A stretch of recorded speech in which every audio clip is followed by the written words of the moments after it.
शेतकऱ्यांना पैसे मिळतील, त्याचबरोबर सोयाबीन व शेतकऱ्यांसाठी आजच्या ठळक बातम्या व शेतकऱ्यांसाठी सर्वात मोठी बातमी आलेली आहे। सरकारचे 3 निर्णय आता नवीन पाहायला मिळत आहेत, ते देखील तुम्हाला पाहायला मिळतील। यामुळे शेतकऱ्यांना लाभ होणार आहे। सर्व बातम्या पाहायला मिळणार आहेत। त्यापूर्वी चॅनलवर नवीन असाल चॅनल सबस्क्राइब करा, नोटिफिकेशन बेल ऑलवरती टाका। खूप सारे जण व्हिडिओ तर पाहतात, मात्र सबस्क्राइब न केल्यामुळे रोजची रोज ठळक बातम्या पाहायला मिळत नाहीयेत। त्यासाठी फक्त तुम्हाला चॅनलला सबस्क्राइब करायचे आहे।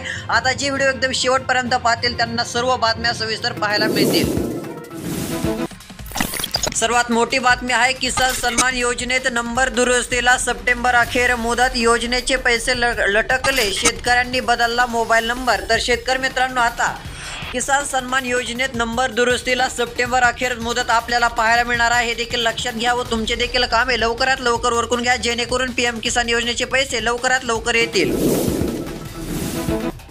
सर्वात मोठी बातमी, 3 वर्षांनी अखेर खुशखबर, 2.25 लाख शेतकऱ्यांना मिळणार 200 कोटी रुपयांची रक्कम लवकरच खात्यात जमा होणार। काहींच्या खात्यात पैसे देखील जमा झाले। खरीप 2021-22 प्रधानमंत्री पीक विमा योजना पीक कापणी प्रयोगाचे दावे ग्राह्य। छत्रपती संभाजीनगर जिल्ह्यासाठी दिलासादायक बातमी, 370 कोटी रुपये शेतकऱ्यांना मिळणार व अजून इतर जिल्ह्याबाबत देखील अपडेट आहे, ते देखील आपण पाहणार आहोत। व्हिडिओ शेवटपर्यंत पहा। तुमचा देखील जिल्हा असू शकतो, तुमच्या जिल्ह्याचे नाव कमेंट करून नक्की कळवा। छत्रपती संभाजीनगरसाठी आता 370 कोटी रुपये जे आहेत ते मिळालेले आहेत, त्यामुळे शेतकरी वर्गात आनंदाचे वातावरण आहे। मोठ्या प्रमाणामध्ये शेतकऱ्यांच्या खात्यावर रक्कम आली असल्याचं शेतकऱ्यांनी देखील कळवलेलं आहे। सर्वात मोठी दिलासा देणारी बातमी, सोयाबीन 6,000 तर कापूस 10,000 हमी भावाने खरेदी करा। असं जर केलं तर शेतकऱ्यांना दिलासा नक्कीच मिळेल। सोयाबीनचा भाव 6,000 रुपये तर कापसाचा भाव 10,000 रुपये करा असं देखील सांगण्यात येत आहे। त्यातली त्या शेतकऱ्यांची मागणी मोठ्या प्रमाणामध्ये पाहायला मिळत आहे। अतिवृष्टीमुळे शेतकऱ्यांच्या पिकांचे देखील नुकसान झालेले आहे, त्यामुळे काही शेतकऱ्यांचे उत्पन्न देखील कमी निघू शकते। जर असा दर भेटला तर शेतकऱ्यांना सोयाबीन कापूस हे पीक नक्कीच इथून पुढे परवडेल। सानुग्रह अनुदानासंदर्भात सर्वात मोठी व दिलासादायक बातमी, आता 1,500 रुपयांचे अर्थसहाय्य लवकरच खात्यात जमा होणार आहे। त्यातले त्यात छाननीनंतर समितीने पात्र लाभार्थ्यांचे अर्ज देखील मंजूर केलेले आहेत। मानधन वाढीची अपेक्षा देखील आता पाहायला मिळत आहेत। निराधारांना याचा लाभ होणार आहे। निराधारांनो व्यवस्थित अर्ज देखील करा, जेणेकरून तुमच्या खात्यात देखील लवकरात लवकर 1,500 रुपये येतील। 1,500 रुपयांचा लाभ मिळेल। कपाशी पिकावर मावा, तुडतुडे, पांढरी माशीचा मोठ्या प्रमाणात प्रादुर्भाव, शेतकऱ्यांच्या चिंतेत मात्र वाढ, फवारणीस आला वेग। राज्यामध्ये मोठ्या प्रमाणामध्ये कपाशी पिकावर मावा हे आपल्याला पाहायला मिळत आहे। त्यातले त्यात तुडतुड्याचे प्रमाण देखील पाहायला मिळत आहे। पांढरी माशीचा प्रादुर्भाव देखील वाढल्याचं चित्र राज्यात आहे, त्यामुळे शेतकऱ्यांच्या चिंतेमध्ये मोठी वाढ झालेली आहे व राज्यामध्ये फवारण्यांना देखील वेग आला आहे। गत वर्षीच्या 427 कोटींचा पीक विमा अखेर मंजूर, राज्यातील शेतकऱ्यांना दिलासा। मागील वर्षी खरीप हंगाम प्रधानमंत्री पीक विमा योजनेतील मध्य हंगाम प्रतिकूल परिस्थिती, स्थानिक नैसर्गिक आपत्ती यामुळे मोठ्या प्रमाणात शेतकऱ्यांचे नुकसान तर झालेले होते, मात्र त्यावेळेसपासून शेतकऱ्यांना मदतीची गरज पाहायला मिळत होती व शेतकऱ्यांना वाटत होते की कधी आमच्या खात्यामध्ये ही रक्कम येईल। मात्र आता प्रतीक्षा शेतकऱ्यांची संपलेली असून गत वर्षीचे 427 कोटींचे पीक विमा आता मंजूर झाल्याचं चित्र दिसून येत आहे। आता 1,16,720 शेतकऱ्यांना 157 कोटी 13,22,504 रुपयांचे विमा दावे मंजूर करण्यात आले असल्याची माहिती देखील देण्यात येत आहे, त्यामुळे शेतकऱ्यांना नक्कीच दिलासा मिळेल। आता याआधी आपण छत्रपती संभाजीनगर जिल्ह्याबाबत पाहिलं, छत्रपती संभाजीनगर जिल्ह्यातील देखील शेतकऱ्यांच्या खात्यात रक्कम आलेली आहे। तुमचा देखील जिल्हा कमेंट करून कळवा, त्या तालुक्याचे नाव देखील कळू शकता, त्याबाबत देखील अपडेट या चॅनलवरती नक्कीच देऊ। आता सध्या स्थितीला ही मदत जर पाहायला गेलं तर परभणी जिल्ह्यातील शेतकऱ्यांच्या खात्यामध्ये मोठ्या प्रमाणात येणार आहे। इतर जिल्ह्याबाबत पुढे आपण पाहणार आहोत, शेवटपर्यंत माहिती बघा।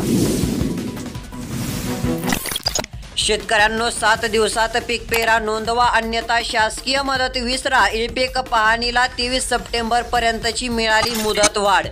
शेतकरी मित्रांनो, अजून ई पीक पाहणी जर केली नसेल तर ई पीक पाहणी करून घ्या। आता मुदतवाढ देखील मिळालेली आहे, 23 सप्टेंबर पर्यंत मुदतवाढ मिळाली असल्यामुळे शेतकऱ्यांना दिलासा नक्कीच मिळेल। लवकरात लवकर उरकून घ्या। 427 कोटींचा पीक विमा अखेर मंजूर. त्यामध्ये जिल्ह्यांची नावे देखील आता आलेले आहेत. 3 जिल्ह्यांची अपडेट देखील आहे. शेतकरी मित्रांनो, सध्या स्थितीला 427 कोटींचा पीक विमा मंजूर असल्याचं पाहायला मिळालेलं आहे. ही मदत बहुतांश शेतकऱ्यांना मिळाली देखील आहे. उर्वरित शेतकऱ्यांना देखील मिळणार आहे. शेतकरी मित्रांनो, तुम्ही जर KYC केलेली नसेल तर KYC देखील नक्की करून घ्या, जेणेकरून तुम्हाला याचा तर लाभ मिळेलच, पुढे चालून PM किसान तसेच नमो शेतकरी योजनेचा देखील लाभ मिळू शकतो. भरपूर साऱ्या शेतकऱ्यांनी KYC न केल्यामुळे त्यांच्या खात्यामध्ये अजून देखील रक्कम जमा झालेली नाही आहे. त्यासाठी KYC चे देखील आवाहन करण्यात येत आहे. शेतकरी मित्रांनो, 427 कोटींचा पीक विमा मंजूर झालेला असून यामध्ये जर पाहायला गेलं तर मराठवाड्यातील धाराशिव जिल्ह्याचा क्रमांक देखील पाहायला मिळत आहे.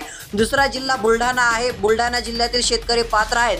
तर तिसरा देखील जिल्हा मराठवाड्यातीलच पाहायला मिळत आहे. तो जिल्हा म्हणजे परभणी जिल्हा आहे. या तिन्ही जिल्ह्यातील शेतकऱ्यांना आता याचा लाभ मिळणार आहे. कांद्याचा दर आता पाहूयात. पुणे बाजार समितीमध्ये जास्तीत जास्त 4,800 रुपयांपर्यंत बाजारभाव मिळत आहे. तसेच सरासरी दर 4,150 रुपयांपर्यंत आहे.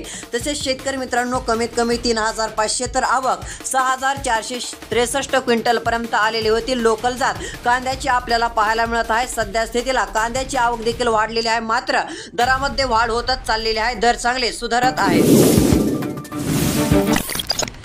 शेतकऱ्यांच्या खात्यात दुष्काळी अनुदान दोनदा जमा. एकदा नव्हे तर दोनदा शेतकऱ्यांच्या खात्यात पैसे अखेर आलेच. माड्यातील प्रकार 1,72 लाख रुपये पडले खर्ची. आता सध्या स्थितीला शेतकऱ्यांच्या खात्यामध्ये दुष्काळी अनुदान आता जमा झालेले आहे. यामुळे शेतकऱ्यांना दिलासा तर मिळालेला आहे, मात्र काही शेतकऱ्यांच्या खात्यामध्ये दोनदा अनुदान जमा झाले असल्यामुळे वसुली करण्यासाठी आता नोटीस देखील पाठवली आहे. कारण की एकदा नव्हे तर दोनदा शेतकऱ्यांच्या खात्यात रक्कम आली. अखेर 4 वर्षापासून रखडलेले अनुदान थेट खात्यावर 2 कोटींचा निधी प्राप्त.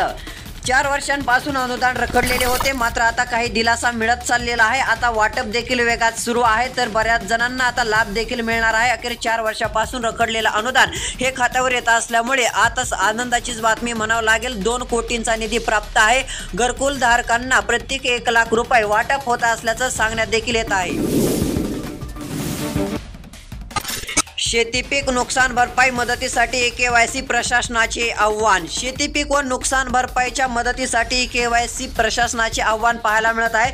शेतकरी मित्रांनो, तुम्हाला जर नुकसान भरपाई पाहिजे असेल तर त्यासाठी KYC करण्याचे आव्हान आता करण्यात येत आहे. हे आव्हान जर पाहायला गेलं तर मोठ्या प्रमाणात सांगण्यात येत आहे.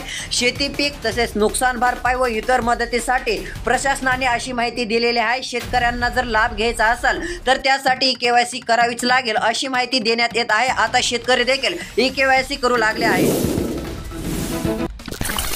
सोयाबीनचे अनुदान अद्यापही जमा होईना. राज्यातील परिस्थिती. राज्यामध्ये आता सध्या स्थितीला सोयाबीनचे अनुदान जमा होत नसल्याची स्थिती पाहायला मिळत आहे. घोषणा तर झालेली आहे, निर्णय झालेला असून सोयाबीनचे अनुदान अजून शेतकऱ्यांच्या खात्यामध्ये अद्याप तरी जमा झालेलं नाहीये, अशी माहिती मिळत आहे. सोयाबीनचे अनुदान शेतकऱ्यांच्या खात्यात केव्हा जमा होणार अशी मागणी देखील आता होत चालली आहे. 3 वर्षांनी खुशखबर. 2.25 लाख शेतकऱ्यांना 200 कोटी मिळणार आहेत. आता कशामुळे मिळणार आहेत व किती शेतकरी पात्र, सविस्तर अपडेट पाहत आहोत. राज्यामध्ये पाहायला गेलं तर खूप मोठ्या प्रमाणात अवकाळी पावसाने नुकसान झालेले आहे व शेतकऱ्यांना मदतीची देखील गरज पाहायला मिळत आहे. मात्र मागील काही दिवसापूर्वी मदत मिळालेली नव्हती, मात्र सरकारने मोठा निर्णय जाहीर केला असून शेतकऱ्यांना आता लाभ होत चाललेला आहे. त्यातली त्यात 200 कोटींहून अधिकची रक्कम शेतकऱ्यांच्या खात्यावर येणार असल्याची माहिती मिळत आहे. सध्या स्थितीला नुकसान देखील झालेले आहे. याच कारणामुळे 200 कोटींहून अधिकची रक्कम 3 वर्षानंतर शेतकऱ्यांच्या खात्यात येत असल्यामुळे शेतकऱ्यांसाठी खुशखबरच म्हणावं लागेल. यामध्ये जर पाहायला गेलं तर आता परभणी असेल, धाराशिव, बुलढाणा असेल, या जिल्ह्यातील शेतकऱ्यांना तर रक्कम मिळाली आहे. त्यात नुकसान भरपाईसाठी पात्र जिल्हा बीड आहे. तसेच अमरावती आहे. बुलढाण्याचा देखील समावेश आपल्याला पाहायला मिळत आहे. नागपूर विभागातील बरेच जिल्हे आहेत, तर पश्चिम महाराष्ट्रातील जिल्ह्यांचा देखील समावेश असल्याचं चित्र दिसून येत आहे. यामुळे दिलासा नक्कीच मिळत आहे. सर्वात मोठी बातमी. निफाड तालुक्यात सर्वाधिक 70% ऑनलाईन पीक नोंदणी. भरपाईसाठी नोंद महत्त्वाची. शेतकऱ्यांनी गांभीर्याने घेण्याची गरज. शेतकरी मित्रांनो, गांभीर्याने घ्या, कारण की आता तालुक्यामध्ये सर्वाधिक 70% ऑनलाईन पीक नोंदणी झालेली आहे व राज्यातील इतर देखील तालुक्यातील शेतकऱ्यांनी गांभीर्याने घ्यावं. भरपाईसाठी नोंद महत्त्वाचीच आहे, हे देखील लक्षात घ्या. पुढे चालून तुम्हाला मदत होऊ शकते, कारण की शेतकरी मित्र आता अशा प्रकारे नोंदी करत नाहीत, त्यामुळे पुढे चालून मदत मिळत नाहीये. त्यासाठी हे काम नक्कीच करा. सर्वात मोठी बातमी शेतकऱ्यांना दिलासा देणारी आहे. अजून 3 ते 4 दिवस पावसात उघडीप राहणार आहे, त्यामुळे शेतीचे कामे उरकून घ्या व नंतर पावसाचा जोर पुन्हा वाढणार आहे. काही ठिकाणी मुसळधार ते अतिमुसळधार पाऊस देखील पाहायला मिळू शकतो. तर शेतकरी मित्रांनो, अशा प्रकारची महत्त्वाची अपडेट होती. रोजच्या रोज अपडेटसाठी चॅनल सबस्क्राईब करा, नोटिफिकेशन बेलला ऑलवरती नक्की टाका. भेटूया पुढील व्हिडिओमध्ये. धन्यवाद.